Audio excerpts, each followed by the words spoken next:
आज की कहानी में एक साथ दो कहानियां हैं। वो इसलिए कि एक कहानी दूसरे कहानी को किस तरह से कनेक्ट करती है। एक सीरियल किलर अमेरिका का, जिसको पुलिस तलाश कर रही है, लोगों में खौफ है, दहशत है, और बहुत वक्त के बाद वो पकड़ा जाता है। जब वो पकड़ा जाता है उसे सजाए मौत मिलती है, वो जेल में है। तब दो पुलिस अफसर को पता नहीं क्या दिमाग में आता है, एक और सीरियल किलर की दहशत थी उस वक्त, तो दोनों पुलिस अफसर को लगता है कि इस सीरियल किलर से अगर पूछताछ करें और वो बताने को तैयार हो जाए तो शायद उस दूसरे सीरियल किलर के बारे में कुछ सबूत या कुछ सुराग मिल सके। और इसके लिए दो पुलिस अफसर जाते हैं जेल में। उसकी फांसी की तारीख अभी तय नहीं हुई थी, लेकिन फांसी की सज़ा हो चुकी थी, और कई मुलाकात बातचीत होती है, और आखिर में वो जो कुछ बताता है उसके ज़रिए एक ऐसा सीरियल किलर जिसके खुद सर पर ऑफिशियली जो है वो करीब 36 कत्ल, लेकिन ये कहा जाता है कि उसने 100 से ज़्यादा कत्ल किए, और उसके बताए हुए रास्ते पर चलकर दो पुलिस वाले जब इन्वेस्टिगेट करते हैं दूसरे सीरियल किलर की, तो उसके ऊपर भी जिससे 50 से ज़्यादा कत्ल था उसको कैसे पुलिस पकड़ती है। तो एक सीरियल किलर की गिरफ्तारी, मौत की सज़ा, और उस सीरियल किलर के ज़रिए एक दूसरे सीरियल किलर की गिरफ्तारी, ये है पूरी कहानी। आप में से बहुत सारे लोग जानते हैं, क्योंकि क्राइम तक फैमिली में से बहुत सारे लोगों ने फरमाइश भी की थी, टेड बंडी, अमेरिका का एक खूंखार सीरियल किलर। और पता नहीं, मैंने जितनी तस्वीरें देखी हैं सीरियल किलर की, मुझे लगता है कि मेरे लिए बड़ा मुश्किल है ये तय करना। शायद सबसे हैंडसम, सबसे गुड लुकिंग यही सीरियल किलर था, और अपने इस हैंडसम और गुड लुकिंग होने का ही इसने फ़ायदा उठाया। इसकी शिकार ज़्यादातर लड़कियां होती थीं, कॉलेज में पढ़ने वाली लड़कियां होती थीं, और इसने एक के बाद एक, जो ऑफिशियली पुलिस ने जिसको जोड़ा और जिसके लिए इसको मौत की सज़ा मिली, 36 लड़कियों और औरतों का कत्ल इसके सर पे लगा था, इल्ज़ाम। नाम टेड बंडी, अमेरिका के 7 अलग अलग स्टेट में इसने क्राइम किए थे। 1970s से 80s का पूरा मामला है। बचपन में टेड बंडी, जब इसकी कहानी शुरुआत से ही अजीब सी थी। जब ये पैदा हुआ तब इसकी माँ की शादी नहीं हुई थी, और पैदा होने के बाद माँ ने फिर किसी और से शादी की। बाद में जिस शख्स से शादी की उसका सरनेम था बंडी, और ये कुछ दिन उसके साथ रहा, लेकिन अपने सौतेले बाप के बहुत करीब नहीं जा पाया। हालांकि सौतेला बाप चाहता था इमोशनली और बाकी वो उसके साथ हो, लेकिन ये शुरू से सौतेले बाप से दूर दूर रहा। लेकिन पता नहीं क्यों ये बंडी निकनेम उसको बड़ा पसंद आया, और इसलिए इसने अपने, टेड नाम था, टेड के साथ ये टाइटल बंडी जोड़ा। तो टेड बंडी, इसने वॉशिंगटन में रहा, वॉशिंगटन यूनिवर्सिटी से बाकायदा साइकोलॉजी में इसने ग्रेजुएशन किया, और इसके बाद लॉ की पढ़ाई के लिए फिर लॉ का एडमिशन लिया कॉलेज में, लेकिन लॉ की डिग्री हासिल नहीं कर पाया। उससे पहले ही बहुत सारी चीज़ें हो गई।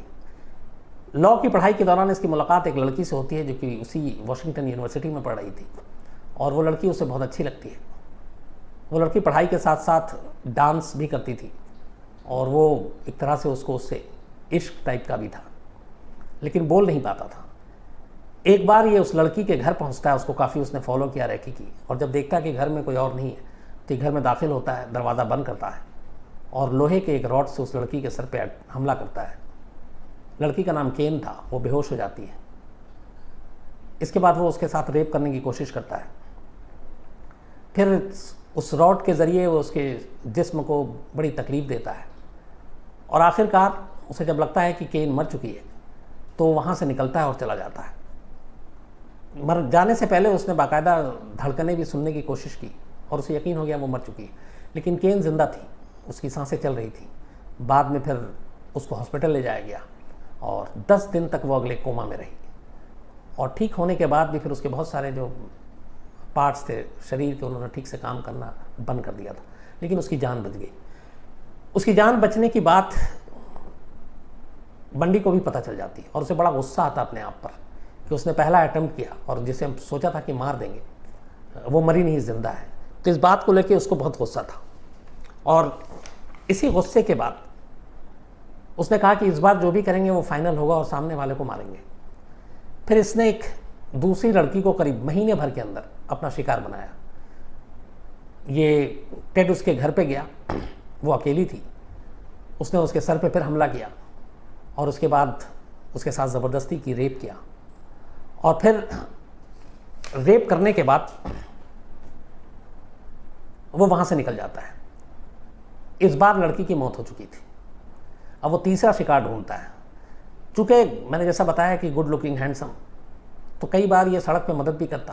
तो एक बार लिफ्ट लेने के नाम पे एक लड़की ने मदद मांगी, टेड ने लिफ्ट दी, लेकिन फिर कार में ही उसके साथ उसको सर पे मारा, बेहोश किया, फिर सुनसान जगह पे ले जाकर एक जंगल में उसके साथ ज़बरदस्ती की और उसका सर काट दिया। सर काटने के बाद वो सर उसने अपनी कार में रख लिया और घर ले गया। ये तीसरा कत्ल था। इसके बाद चौथा, पांचवा, छठा सिलसिला चलता रहा। इधर लड़कियों का एक तरीके से ही जो कत्ल होने का सिलसिला था, तो थोड़ी सी शहर में बेचैनी भी फैली और ये भी हुआ कि एक के बाद एक इस तरह के हादसे हो रहे हैं। पुलिस भी अलर्ट हुई, एक्टिव हुई, लेकिन तब तक ये फिर दूसरे स्टेट पहुंच गया, वहाँ इसी तरीके से हरकतें करने लगा। तो एक के बाद एक जब लाशों की तादाद बढ़ती रही, तब पुलिस के ऊपर प्रेशर आया। फिर पुलिस ने कहा कि हम पूरे पहले मामले से लेकर आखिरी मामले तक पूरी तफ्तीश करेंगे। इसी दौरान एक लड़की थी, एक बार पुलिस वाला बन के उस लड़की के पास गया और इसके पास एक हथकड़ी थी, हैंडकफ, और उसने उस लड़की के हाथ में हथकड़ी बांधी और उसके मारने के बाद उसके साथ ज़बरदस्ती करने की कोशिश की, लेकिन किसी तरह से वो लड़की किस्मत वाली थी जो उसके चंगुल से बच के भाग गई और पुलिस में रिपोर्ट लिखाया। इसने अब तक जितने मर्डर किए थे उनमें ज़्यादातर में इसने कत्ल करने के बाद मुर्दा लाश के साथ ज़बरदस्ती की, उनका रेप किया। तो वो लड़की जो थी, जो बच गई, वो पुलिस में जाकर रिपोर्ट लिखाती है और उसके ज़रिए ये पता चलता है कि बीच में उसने टेड नाम सुना, तो पुलिस को बताती है सिर्फ टेड, इतना ही नाम बताती है और कार के बारे में बताती है। कार था फॉक्सवैगन। तो अब दो चीज़ें थी पुलिस के पास सारे केसेस की कड़ियों को जोड़ने के लिए कि एक जो कातिल है वो फॉक्सवैगन कार में है और दूसरा उसका एक नाम टेड है। पुलिस ने अलग अलग स्टेट के कई शहरों में, खासतौर पे सबसे पहले जहाँ शुरू हुआ था बर्लिंगटन, वहाँ पे जितने भी फॉक्सवैगन जिन जिन के नाम पे रजिस्टर्ड थी उन सबकी लिस्ट निकाली और सोची कि कितनी सारी ऐसी हज़ारों गाड़ियाँ होंगी रजिस्टर्ड, और उनके ज़रिए कातिल तक पहुँचने की कोशिश की, नाकाम रही। दूसरा एक नाम टेड, उस शहर में जितने भी टेड नाम के लोग थे उनकी लिस्ट निकाली गई। कहते हैं उस लिस्ट में 4 जगह पे टेड बंडी का नाम आया, लेकिन पुलिस उस तक पहुंच नहीं पाई किसी वजह से, शायद जांच पूरी तरह से सच नहीं थी। पुलिस अपना तफ्तीश जारी रखती, इधर टेड बंडी के शिकार की तादाद बढ़ती रही। एक बार अचानक ये गुजर रहा था किसी सड़क से, ट्रैफिक पुलिस वाले ने नॉर्मल रोका कार की चेकिंग के लिए। इसने गाड़ी रोकी, पुलिस वाले ने उतारा, कार की तलाशी ली। कार के अंदर से कुछ अजीब चीज़ें मिली जिससे इस पे शक हुआ। लड़की के बाल थे, लड़की के अंडरगारमेंट्स थे, चाकू था, मास्क, ये सारी चीज़ें एक आम आदमी के कार में बरामद होना उस पुलिस वाले को के कान खड़े हो गए।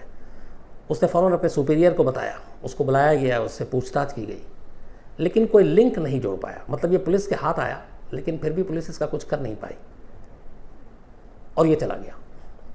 कुछ दिनों के बाद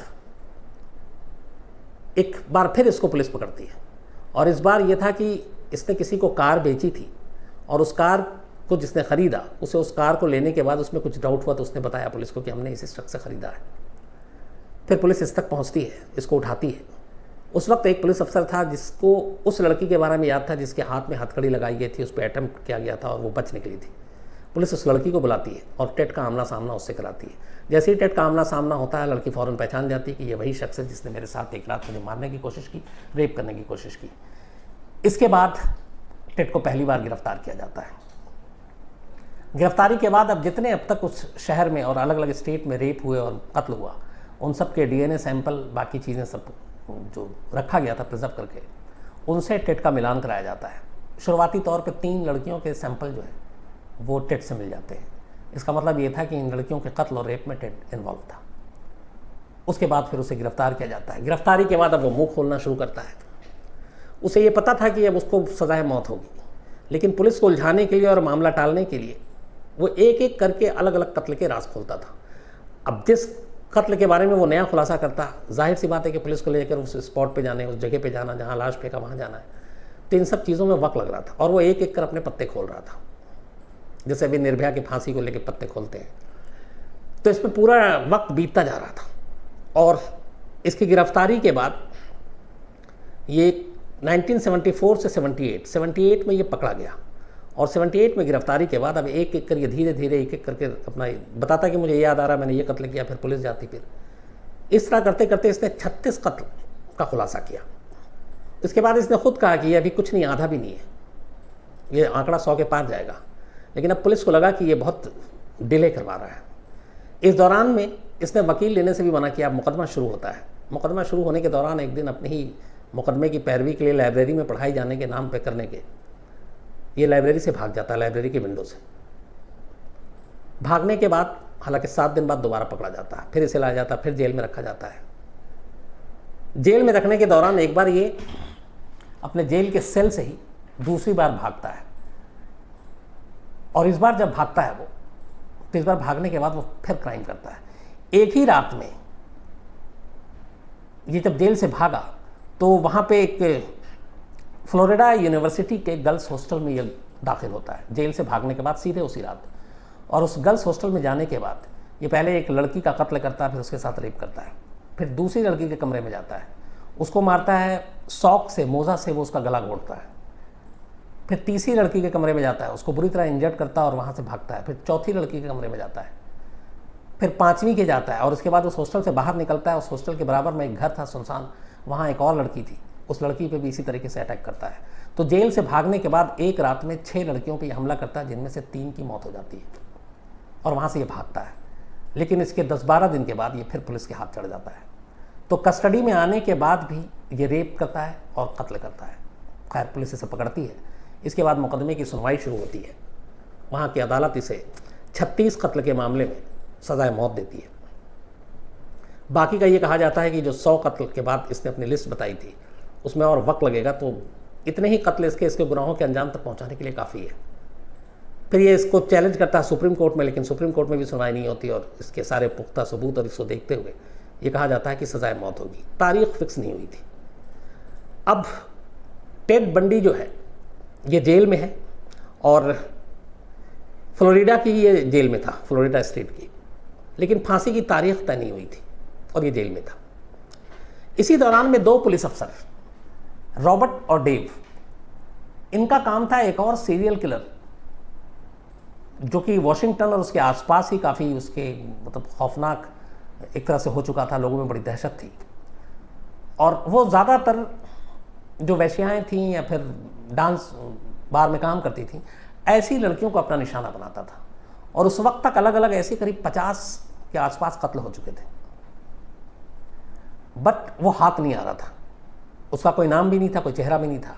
उसको लोग ग्रीन रिवर किलर के नाम से जानते थे, इसलिए क्योंकि वॉशिंग्टन में जो किंग काउंटी, वहाँ की एक नदी है ग्रीन रिवर, ज़्यादातर जो लाशें मिली उस ग्रीन रिवर में मिली लड़कियों की।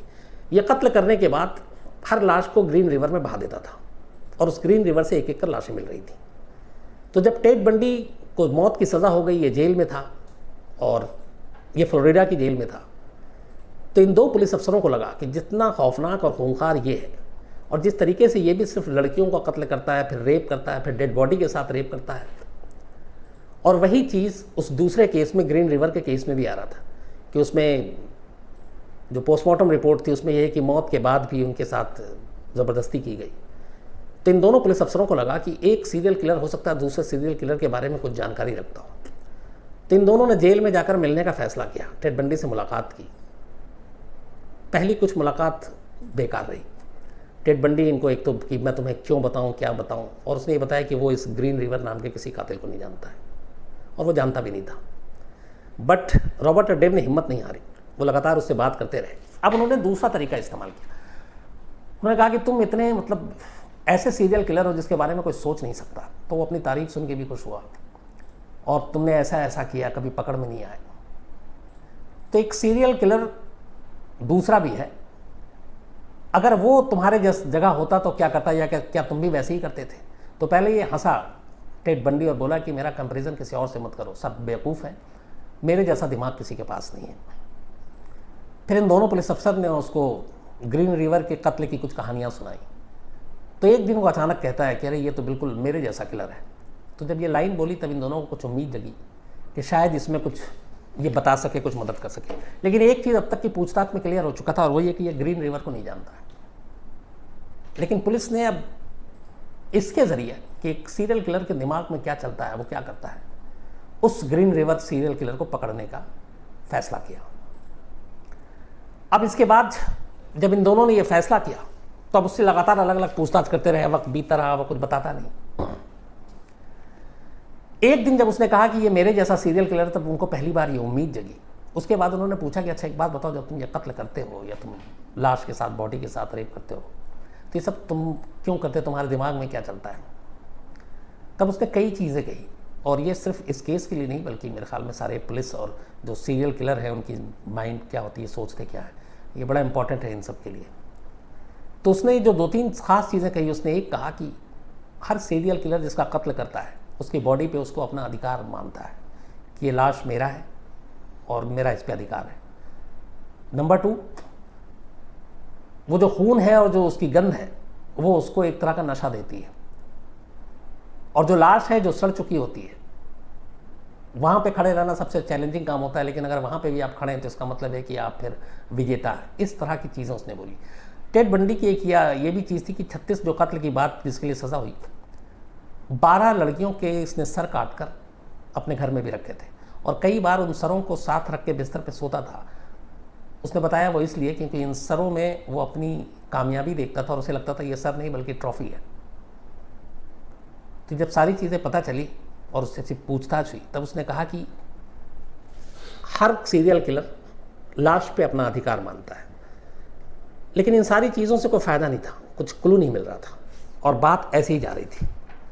तभी एक दिन अचानक उसने कहा कि जो सीरियल किलर जैसे मैं हूँ, मैंने हर कत्ल के बाद उस जगह का दोबारा दौरा किया जहाँ पे मैंने या तो लाश फेंकी या मैंने ठिकाने लगाई। तो रॉबर्ट और डेव के कान पहली बार खड़े हुए। उन्होंने कहा कि ऐसा क्यों? तो उसने कहा कि एक सीरियल किलर के लिए जो स्पॉट है जहाँ पे वो लाश फेंकता है वो किसी तीर्थ स्थान जैसा होता है, ये लाइनें उसकी, और वो उसका दोबारा वहाँ पे जाना ज़रूर चाहता, क्योंकि उसे लगता है कि ये उसकी विक्ट्री है और पुलिस पकड़ नहीं पा रही है, और वो जाकर वहाँ देखना चाहता, वहाँ की उस मट्टी, वहाँ की उस चीज़ की गंध लेना चाहता है। तो इसने बताया कि मैंने जितने भी कत्ल किए मैं हर उन जगहों पे दोबारा ज़रूर गया हूँ। तो बोला अगर वो मेरे जैसा ही, इस कहानियों से लगता है कि ग्रीन रिवर भी मेरे जैसा ही कातिल है, तो 100% वो स्पॉट पे दोबारा गया होगा और हर जगह गया होगा। तो अब यहाँ पे 2 चीज़ें थी, एक पुलिस अगले कत्ल का इंतज़ार करे या फिर पुलिस जो पहले कत्ल हो चुका है अभी हाल में वहाँ पे जाकर निगरानी करे। तो उन्होंने कहा ठीक है, लास्ट कत्ल की निगरानी करेंगे। तब टेड बंडी कहता है कि नहीं, बहुत ज़्यादा अगर पुरानी लाश है और बहुत ज़्यादा पहले कत्ल हो चुका है तो तुम वहाँ जाओगे तो कोई फ़ायदा नहीं है। किसी ताज़ी लाश के पास जाओगे और तुम वहाँ नज़र रखो दूर से, वो पक्का आएगा। इन दोनों में एक सिमिलरिटी यही थी जो मैं बार बार आपको कह रहा हूँ कि कत्ल करने के बाद रेप करते थे, और सेम ग्रीन रिवर के साथ के केसेस में हुए थे। तो जब इसने कहा कि तुम जो हाल में जिसका कत्ल हुआ, जिस जगह पे बॉडी मिली है या बॉडी है, अगर तुम वहाँ निगरानी सिर्फ रखो तो वो आएगा। रॉबर्ट और डेव ने इस चीज़ को बड़ी सीरियसली लिया। उसके बाद सारे केस की उन्होंने तफ्तीश शुरू की। इसी दौरान एक खबर आई, एक जंगल में एक लड़की की लाश मिली, उसी तरीके से मारी गई, और उसके साथ भी वैसे ही सब कुछ हुआ। रॉबर्ट और डेव उस जगह पे अपने लोगों को सादी वर्दी में छुपा देते हैं और इंतज़ार करते हैं टेड बंडी की उस लाइन पे कि कातिल ज़रूर उस मौका वारदात पे दोबारा आता है। पहले 2 दिन बेकार जाते हैं, तीसरे दिन रात को एक शख्स वहाँ पहुँचता है, और इसके बाद पुलिस उसे पकड़ती है। जब पकड़ती है तो पता चलता है कि ये कोई और नहीं, उसका नाम एक्चुअल में गैरी रिजवे है। गैरी रिजवे, जिसको मीडिया ने और बाकी लोगों ने ग्रीन रिवर किलर का नाम दिया था। इस दौरान में टेड बंडी को 24 जनवरी 1989 को फ्लोरिडा स्टेट प्रिजन में इलेक्ट्रिक चेयर पे बैठाकर, यानी कि जो बिजली का झटका देकर सजाए मौत दे दी जाती है। उसकी मौत के बाद इसी दौरान में जो गैरी रिजवे है ये पुलिस के हाथ आ जाता है, और उस टेड बंडी के उस चीज़ के वजह से जो एक उसने सुराग दिया था कि कातिल मौका वारदात पर ज़रूर आता देखने के लिए, और यही चीज़ पुलिस के लिए काम कर गई, और इस तरीके से एक सीरियल किलर की बदौलत दूसरा सीरियल किलर पकड़ा गया। अब जो ग्रीन रिवर है, गैरी रिजवे, इसके ऊपर मुकदमा शुरू होता है। टेड बंडी का केस इसे मालूम था, उसको फांसी की सज़ा दे दी गई। इसने चालाकी की, इसने करीब 50 कत्ल की बात मानी, सारी औरतों और लड़कियों की। लेकिन अदालत ने, जो अमेरिका में कई स्टेट में ऐसा है कि अगर आप अपना गुनाह कबूल कर लेते हैं तो आपकी सज़ा थोड़ी कम हो जाती है, जैसे डेथ पेनल्टी से नीचे लाइफ इम्प्रिजमेंट। तो इसने अपने गुनाह को कबूल किया, 50 के करीब आसपास के कत्ल को, हालांकि डीएनए के ज़रिए उसमें से बहुत कम मैच किया, लेकिन ये था कि काफ़ी ज़्यादा था वो भी कत्ल की तादाद। लेकिन इसने अपना गुनाह कबूल कर लिया, इसलिए इसको सज़ाए मौत नहीं मिली, बल्कि 440 साल की सज़ा हुई शायद, मतलब उम्र कैद, जब तक ज़िंदा है जेल में रहेगा। साथ में एक शर्त ये भी लगाई गई कि जब तक ज़िंदा है जेल में रहेगा, इस दौरान में कभी इसको पेरोल पे भी बाहर नहीं किया जाएगा। मतलब ये एक बार जेल के अंदर गया तो फिर बाहर कुछ भी हो जाए, किसी भी सूरत में, किसी भी कानूनी उसका फ़ायदा उठाकर ये कभी बाहर नहीं आएगा, जैसे पेरोल हो गया, फरलो हो गया, ये नहीं आएगा। तो उसके बाद से ये जेल में है, गैरी रिजवे उर्फ ग्रीन रिवर किलर, और उम्र कैद की सज़ा काट रहा है। तो ये थी कहानी कैसे एक सीन